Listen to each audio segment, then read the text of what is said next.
ഇടതുപക്ഷ ജനാധിപത്യ മുന്നണിയുടെ ആഭിമുഖ്യത്തിൽ രാജഗിരിയിൽ രാഷ്ട്രീയ വിശദീകരണ യോഗം സംഘടിപ്പിച്ചു. ചടങ്ങിൽ CR കലാധരൻ സ്വാഗതവും പഞ്ചായത്ത് പ്രസിഡന്റ് KF അലക്സാണ്ടർ അധ്യക്ഷതയും വഹിച്ചു. MLA TI മധുസൂദനൻ ചടങ്ങ് ഉദ്ഘാടനം ചെയ്തു. ആശംസകൾ അർപ്പിച്ചുകൊണ്ട് Joyce Puthampura, KR Chandrakanth, MT Suresh, Skaria Punchakunnel, P Sasidharan, KD Augustine എന്നിവർ സംസാരിച്ചു. യോഗത്തിലേക്ക് ഹാർദവമായി സ്വാഗതം ചെയ്യുക. 400 വീടുകൾ പൂർത്തിയാക്കാൻ ഇതിനോടകം കഴിഞ്ഞിട്ടുണ്ട്.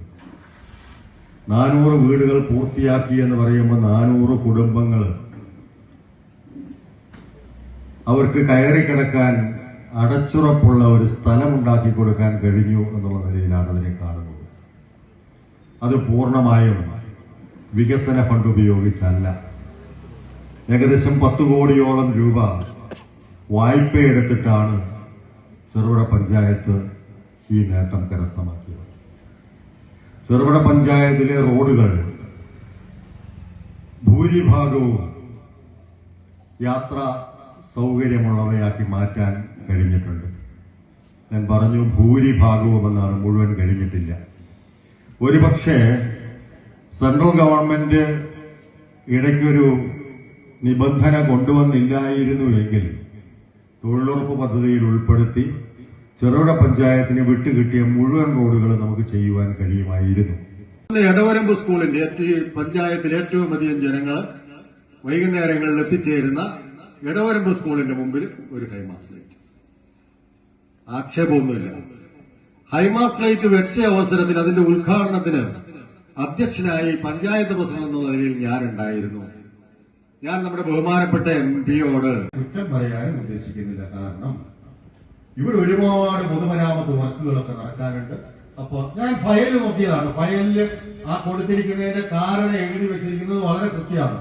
നമ്മളിവിടെ നടക്കുന്ന പൊതുമരാമത്ത് പ്രവൃത്തികൾക്ക് ആവശ്യമായ കല്ല്, മെറ്റല് തുടങ്ങിയവ കിട്ടുന്നതിന് വേണ്ടിയിട്ട് ഏഴിമല വരെ ആശ്രയിക്കേണ്ടി വരുന്നുണ്ട്. അതിനൊരു പ്രതിവിധിയാവും എന്നുള്ള നിലയിലൊക്കെ കണക്കാക്കിയിട്ടാണ് ക്വാറികൾക്ക് അനുമതി കൊടുത്തത്. അന്ന് ഈ സാധനം ഈ തരത്തിൽ ദ്രോഹകരമായിരിക്കുന്നു അന്ന് അനുമതി കൊടുത്ത ആരും സ്വപ്നത്തിൽ പോലും വിചാരിച്ചിട്ടുണ്ടാവും. ഞാൻ വിചാരിക്കുന്നില്ല. തുടർന്ന് അതിന്റെ പ്രവർത്തനം ആരംഭിച്ചപ്പോഴാണ് നമുക്കൊക്കെയും ഇതിനോട് യോജിക്കാൻ പറ്റാതെ ഇത് നമ്മളുടെയൊക്കെ ജീവിതത്തെ തന്നെ അപകടപ്പെടുത്തിയേക്കാവുന്നതാണ് എന്നുള്ള തിരിച്ചറിവ് മനസ്സിലായത് നമുക്ക് അപ്പോഴാണ്.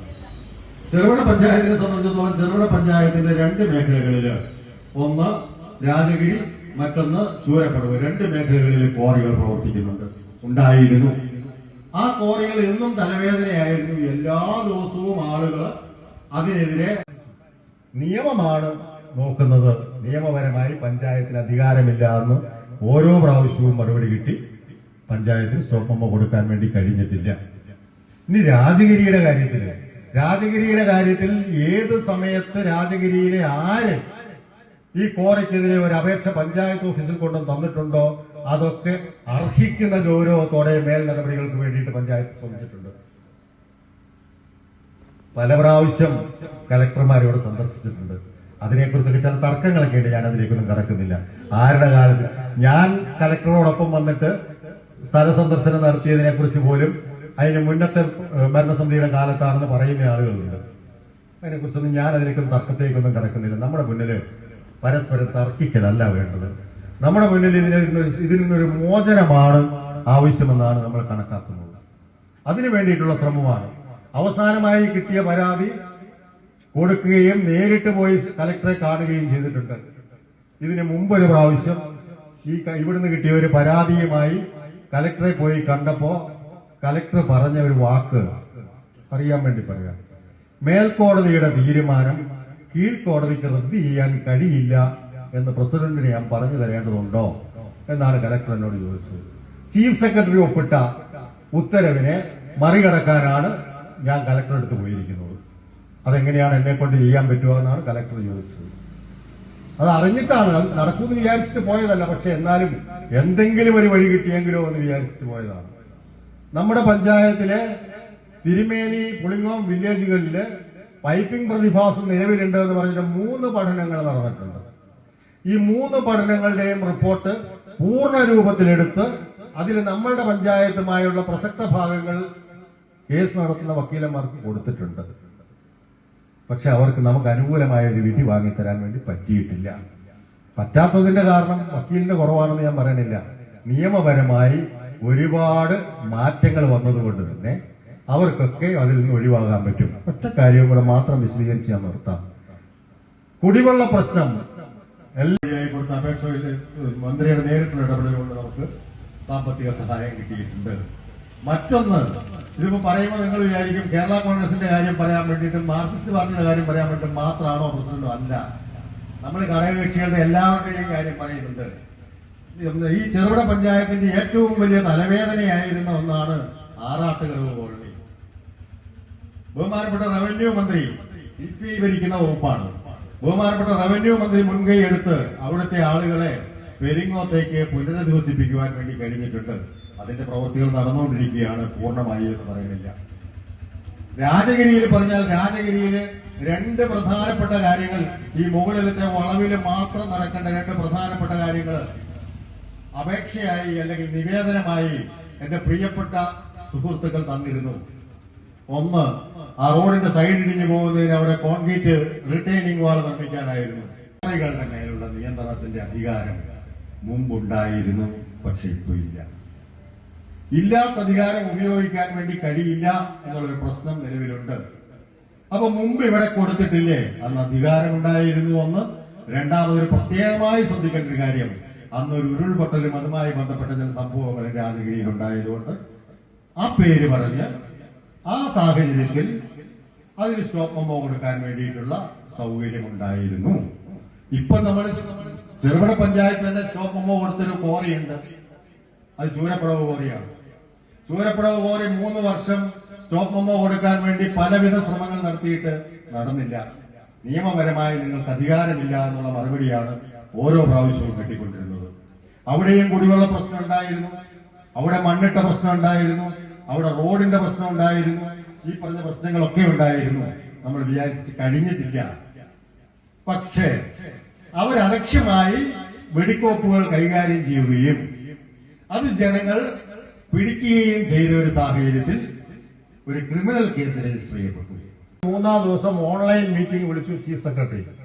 ചീഫ് സെക്രട്ടറി ചോദിച്ച ചോദ്യത്തിൽ ഒരു വാചകമാണിത്: പഞ്ചായത്തിന്റെ പണം ഉപയോഗിച്ച് സർക്കാരിന്റെ തീരുമാനത്തെ പൊതുഖജനാവിലെ പണം ഉപയോഗിച്ച് ചോദ്യം ചെയ്യാൻ പഞ്ചായത്ത് പ്രസിഡന്റിന് എവിടെ നിന്നാണ് അധികാരം കിട്ടിയിരിക്കുന്നത്? സെക്രട്ടറിക്ക് ഇതൊന്നും മനസ്സിലാവില്ലേ? സെക്രട്ടറിയോടാണ് ചോദ്യം. സെക്രട്ടറി പെട്ടെന്നൊന്ന് പകച്ചു. അപ്പൊ സെക്രട്ടറി പറഞ്ഞു, അത് അയാൾ സ്വന്തം പേരിലാണ് സാർ. അങ്ങനെ പറയാൻ അദ്ദേഹത്തിന് തോന്നിയത് കൊണ്ട് ഇന്ന് എനിക്ക് പഞ്ചായത്ത് പ്രസിഡന്റ് എന്നുള്ള നിലയിൽ ഇവിടെ നിന്ന് സംസാരിക്കാൻ വേണ്ടി പറ്റുന്നുണ്ട്. അല്ലെങ്കിൽ ഏറെ ദിവസം ഉണ്ടാകുന്നതിന് മുമ്പ് തന്നെ ആ പഞ്ചായത്ത് പ്രസിഡന്റ് പദവി കഴിഞ്ഞ് വീട്ടിൽ പോയിരിക്കാമായിരുന്നു. കാരണം അങ്ങനെ ചെയ്യാൻ പാടില്ല എന്നാണ്. അതെന്റെ പേരിൽ തന്നെയുള്ള കേസാണ്. അപ്പൊ അതിനകത്ത് എന്റെ പേര് വെച്ചിട്ട് ഇപ്പോൾ പ്രസിഡന്റ് ചെറുപുഴ എന്ന് പറഞ്ഞിട്ടാണ് വക്കാലത്ത് റെഡിയാക്കിയിരിക്കുന്നത്. അതുകൊണ്ട് പ്രശ്നമൊന്നും ഉണ്ടായിട്ടില്ല. ആ കേസൊന്നും ആയിട്ടില്ല കേട്ടോ. ആ കേസ് കൊടുത്ത അവസരത്തിൽ ഞാൻ ഇവിടുത്തെ എന്റെ പല സുഹൃത്തുക്കളോടും ആവശ്യപ്പെട്ടതാണ്, നിങ്ങളിവിടെ കക്ഷി ചേരെ നമുക്ക് കേസ് നടത്താം. അപ്പൊ ഇത്രയും ഗൗരവം ആ വിഷയത്തിൽ കാണാത്തത് കൊണ്ട് അവരതിന് തയ്യാറായില്ല. ചൂരപ്പടവുകാരുടെ കേസ് 2-ാം വർഷമാണ് ഇപ്പൊ നടന്നുകൊണ്ടിരിക്കുന്നത്. 2 വർഷമായി ചൂരപ്പടവുകാർ കേസ് നടത്താൻ വേണ്ടി തുടങ്ങിയിട്ട് 4-5 തവണ പോയി. ആദ്യത്തെ റിപ്പോർട്ടൊക്കെ അദ്ദേഹം എല്ലാ റിപ്പോർട്ടും വരുത്തിച്ചു. എന്നോട് പറഞ്ഞു, MLA ഞാൻ ഇത് എല്ലാ വിവരങ്ങളും എടുക്കട്ടെ, എന്നിട്ട് നമുക്ക് നിയമസഭ ചേരുമ്പോഴാണ് 2 ദിവസം കഴിഞ്ഞിട്ട് നമുക്ക് തിരിക്കാം. എല്ലാ രേഖകളും ആദ്യത്തെ രേഖയിൽ എന്താണെന്ന് പറഞ്ഞാൽ കർണാടക ഫോറസ്റ്റിൽ വെച്ചിട്ടാണ് ആന ചവിട്ടിക്ക് വന്നത്. അപ്പൊ പിന്നെ കേരളത്തിൽ നിന്ന് പൈസ കൊടുക്കാൻ പറ്റില്ല. ഇപ്പൊ ഞങ്ങളെ കാര്യമുണ്ട്. 2017-ലോ 18-ലോ ആണ് പത്മനാഭൻ കൊല്ലപ്പെട്ടത്. ഇത്ര കാലമായി ഒരു നയാ പൈസ കുടുംബത്തിന് കിട്ടിയിട്ടില്ല. ചില പ്രശ്നങ്ങളൊക്കെ ഇല്ലായിരുന്നു, അതൊക്കെ പരിഹരിച്ചു. ശരിയായ രീതിയിൽ അപേക്ഷയായി. ഏറ്റവും അവസാനം വന്നിട്ടുള്ള റിപ്പോർട്ട് എന്ന് പറഞ്ഞാൽ ഈ കുറിയുടേതാണല്ലോ നമ്മൾ ഉദ്യോഗസ്ഥന്മാർക്ക് പറഞ്ഞു.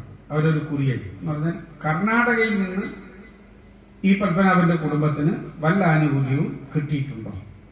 മലയോരത്തിന്റെ വാണിജ്യ കേന്ദ്രമായ പാടിയോട് ചാലിൽ ലേഡീസിന് മാത്രമായി ഒരു വസ്ത്ര വ്യാപാര കേന്ദ്രം അൻവി ടെക്സ്റ്റൈൽസ്, പഴയ ബസ് സ്റ്റാൻഡ്, ഗാലക്സി കോംപ്ലക്സ്, പാടിയോട് ചാൽ.